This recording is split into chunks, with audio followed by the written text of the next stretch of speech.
Hello viewers, আসসালামু আলাইকুম। সৌরভ টেকনোলজির পক্ষ থেকে আপনাদেরকে স্বাগতম। আশা করি সকলে ভালো আছেন। আজকে আমি আলোচনা করব কম্পিউটারের 5টা ট্রিক্স অ্যান্ড টিপস নিয়ে, যেগুলো আমাদের নিত্য প্রয়োজনীয় কম্পিউটার ব্যবহার করাকে আরো সুন্দর ও সহজ করে দিবে। তো চলুন কথা না বাড়িয়ে 5টা ট্রিক্স অ্যান্ড টিপস দেখে আসি। প্রথমে আমি দেখাবো কি করে আপনারা আপনাদের নতুন একটা ডেস্কটপ সাইট খুলবেন, ঠিক আছে? আমরা মূলত অনেক সময় আমরা আমাদের যে ডেস্কটপ সাইটটা যেটা আমরা দেখতে পারতেছি, তো এগুলোতে আমরা অনেক সময় অনেক কাজ করে থাকি। ধরেন এটা ওইটা উইন্ডোজ খোলা থাকে, এরপরে ডেস্কটপ খোলা থাকে, কাজ কাজ করতে সময় এগুলো খোলা থাকে। হঠাৎ ধরলেন একজন মানুষ আসে বা একজন পরিবারের একজন কেউ আসে, গুরুত্বপূর্ণ একটা কাজ আছে সেটা করতে চাচ্ছে, তখন তো আপনার এই ডেস্কটপের এই কাজগুলো অফ করে দিয়ে ওকে কম্পিউটারে দিতে হবে, না হলে আপনি এভাবে দিলে হয়তো উনি এটা কাটিয়ে দিতে পারে।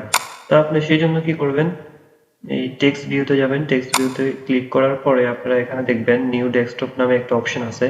এই নিউ ডেস্কটপে যখন আপনারা ক্লিক করবেন, তখন নতুন একটা ডেস্কটপ সাইট চলে আসবে। আর এটাতে যখন দেখবেন, এটা খোলার পরে আপনার যে পুরান যে গুলা আছে এগুলা এখানে নাই, সম্পূর্ণ নতুন একটা ডেস্কটপ সাইট খুলে যাবে। এখানে যতই কাজ করো কোনো সমস্যা নাই। আবার আমার যে কাজগুলো ছিল ওইগুলোতে আমি আবার যাইবার সময় আমার ডেস্কটপ সাইট একে চলে গেলে আবার সম্পূর্ণ আমার কাজগুলো আমি দেখতে পারতেছি। কম্পিউটার ডেস্কটপ ওপেন করছিলাম, তারপরে গুগলসে গেছিলাম, এগুলো কিন্তু যেমনি আছে এমনি রয়েছে। তো এগুলো আমি আবার ওই ওই ডেস্কটপটার কাজ শেষ হওয়ার, তাই আমি এটা আবার একটা দিয়ে ক্লোজ করে কেটে দিতে পারি। আবার এখানে আপনি হিস্টোরি দেখতে পারবেন, আপনি কবে কি কি ঢুকছিলেন এগুলো দেখতে পারেন, ঠিক আছে? তো এই ছিল 1 নম্বর কাজ। 2 নম্বর কাজ হচ্ছে ক্লিপবোর্ড কিভাবে কপি করবেন। ধরেন আমি একটা কিছু কপি করতে চাচ্ছিলাম, ধরেন আমি এটাতে ঢুকলাম, ঢোকার পরে এখানে অনেক লেখা আছে, ঠিক আছে? তা আমি এটা কপি করব, যেহেতু এটা একটা কপি করতে চাচ্ছি। কপি, এটা আমি কপি করে নিই। এরকম কপি করলাম। কপি করার পরে আমি এটা নতুন একটা সাইটে লিখতে যাচ্ছি, ঠিক আছে? তো আমি একটা নতুন সাইট ওপেন করি, ধরেন এটাতে আমি পেস্ট করব। হুম, এটাতে আমি পেস্ট করব। দেখেন এটাতে পেস্ট করছি, হ্যাঁ। আবার যখন আমি আরেকটা আবার ওইটাতে ঢুকবো, আরো কিছু লেখা আমার কপি করা দরকার। ফলো, ধরেন এটা আমি কপি করলাম, কন্ট্রোল সি দিয়ে কপি করতে হয় শর্টকাটে। আমি এটা এখানে পেস্ট করবো কন্ট্রোল ভি দিয়ে। এরকম ধরেন আমি ভেঙে ভেঙে অনেকগুলো লেখা আমাকে কপি করতে হচ্ছে, ঠিক আছে? এখান থেকে আমার যেটা ভালো লাগে আমি এটা কপি করতেছি। খুবই সময় সাপেক্ষ ব্যাপার এভাবে কপি করা। তো এটা আমি আবার এখানে পেস্ট করব। এভাবে ধরেন আমি কোথায় থেকে একটু একটু করে কপি করে আইনে এনে এখানে পেস্ট করা লাগছে। তো এটা আমি সহজে ক্লিপবোর্ডের মাধ্যমে কিভাবে করবো সেটা আমি দেখাচ্ছি। ধরুন আমি সবগুলা একটা একটা পার্ট করে কপি করলাম, এটা কপি করলাম, এটা কপি করলাম, কন্ট্রোল সি, আবার এটা কপি করলাম, কন্ট্রোল সি, কন্ট্রোল সি, আবার এটা কপি করলাম, কন্ট্রোল সি, ঠিক আছে? কপি হয়ে গেছে। তো আমি চাচ্ছি যে এটা এটা নতুন একটা ইয়ে নিতে, মাইক্রোসফট ওয়ার্ডের পেজ নিতে। মাইক্রোসফট ওয়ার্ডের পেজ নিলাম। তো আমি চাচ্ছি যে লেখাগুলোকে আমি এখানে পেস্ট করব, ঠিক আছে? তো এখানে আমি শর্টকাটে আমার যে কপিগুলো করছি এগুলো আমি সিরিয়ালে কিভাবে আনবো, সেই জন্য আমাকে বা উইন্ডোজ যে বাটন আছে কিবোর্ডের, উইন্ডোজ এবং ভি যে চাপ দিতে হবে, ঠিক আছে? ধরেন চাপ দিলাম, তো আমার যে ক্লিপবোর্ড আছে এখানে দেখেন আমি কয়টা কপি করছি, সবগুলো কিন্তু চলে আসে। তো আমি এখান থেকে আমার ইচ্ছা মতো সাজাবো, ঠিক আছে? আমি ধরেন এই কপিটা ফার্স্ট দিতে চাচ্ছি, এটাতে ক্লিক করলাম, এটা চলে আসলো। আবার উইন্ডোজ ভি ক্লিক করলে দেখেন আবার এটাতে ক্লিক করে এই লেখাটা আবার নিয়ে আসলাম। মানে আমার যখন যেটা ইচ্ছা ওই রকম করে আমি এখানে পেস্ট করতে পারতেছি। আমি বারবার ওইখান থেকে কপি করে এখানে আনা কোনো প্রয়োজন পড়ছে না। তো এটা হলো 2 নম্বর টিপস। এখন 3 নম্বর টিপসে আসেন। 3 নম্বর হচ্ছে আমি কিভাবে স্টেপ রেকর্ড করবো, ঠিক আছে? স্টেপ রেকর্ড বলতে বোঝাচ্ছি যে কেউ আমাকে বলছে যে ভাই এই কাজটা কিভাবে করছেন একটু যদি স্ক্রিনশট দিতেন বা আমাকে যদি বলে দিতেন আমি করতে পারতাম। তো বললে অনেক সময় বুঝে না, তো আমি বারবার একটা পেজে যাই স্ক্রিনশট দেওয়া আমার জন্য বিরক্তকর। সেই কাজটা আমি যেভাবে করবো, জাস্ট কম্পিউটারে স্ক্রিনশট নিয়ে নিবে। ধরেন আমি মাইক্রোসফট ওয়ার্ডে গেলাম, আমার এই যে লেখাগুলো ছিল ওইটা আমি ডিলিট করে দিচ্ছি। তো এখন এটার মধ্যে আমি ছবি অ্যাড করবো, ঠিক আছে? তো উনি ছবি অ্যাড করতে পারতেছে না, কিভাবে এখানে ছবি আনবে? তো তার জন্য আমি ওকে বললাম যে আপনি এটা করেন। আমি এখানে যে চার্জ বাটন আছে এটাতে ক্লিক করতে হবে। চার্জ বাটনে ক্লিক করে দেওয়ার পরে আপনারা এখানে লিখতে হবে STEP, স্টেপ। দেখেন এখানে চলে আসছে স্টেপ, এখন চলে আসছে, হ্যাঁ? এটাতে ক্লিক করবেন।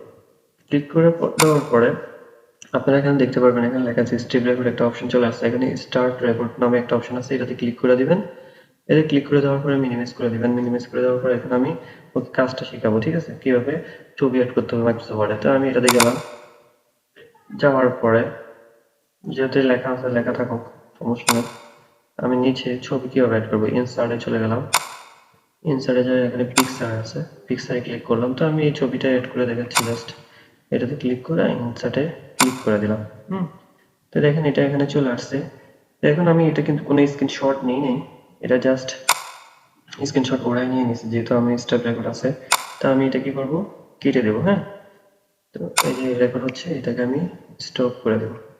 স্টপ করে দেওয়ার পরে এখানে কি করব, এখানে এই যে স্টপ রেকর্ডে ক্লিক করে দিলাম, এটা সেভ হয়ে গেছে। দেখেন যে কাজগুলো আমি করছি এগুলা কি সুন্দর করে কম্পিউটারে স্ক্রিনশট নিয়ে নিছি। দেখেন ফার্স্টে কোথায় গেছি, তারপরে ইনসার্টে গেছি, এটা কাটছি, এখানে ইনসার্টে যে মার্ক করে দিচ্ছে, হ্যাঁ? কোথায় যেতে হবে স্টেপ বাই স্টেপ ওরা মার্ক করে দিচ্ছে, দেখছেন? মার্ক করে দিছে। তো এটা আপনারা সেভ করবেন কি করে, যে এখানে সেভ অপশন আছে, এই সেভ অপশনে দিলে এটা সেভ হয়ে যাবে।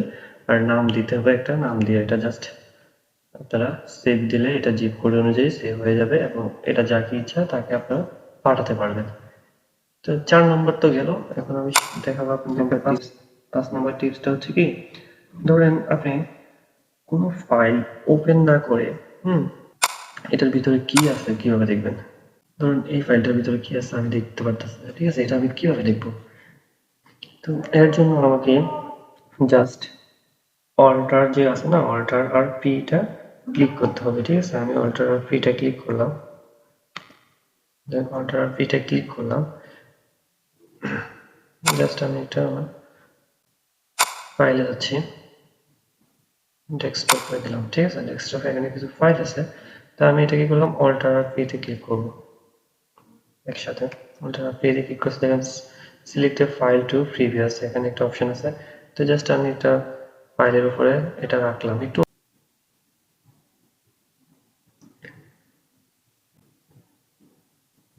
দেখেন এই ফাইলে কি আছে, কিন্তু এই সাইডে এটা চলে আসছে, হ্যাঁ?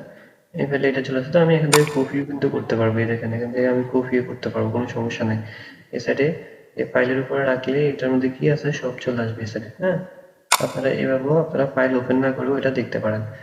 তো আবার এটা থেকে আপনারা কাটবেন কি করে, আবার অল্টার সমান পি ক্লিক করলে এটা কিন্তু চলে যাবে, হ্যাঁ? আমি দেখাচ্ছি, অল্টার প্লাস পিতে ক্লিক করলাম, এটা চলে গেছে। তো 5 নম্বর ট্রিক্স দেখাচ্ছি।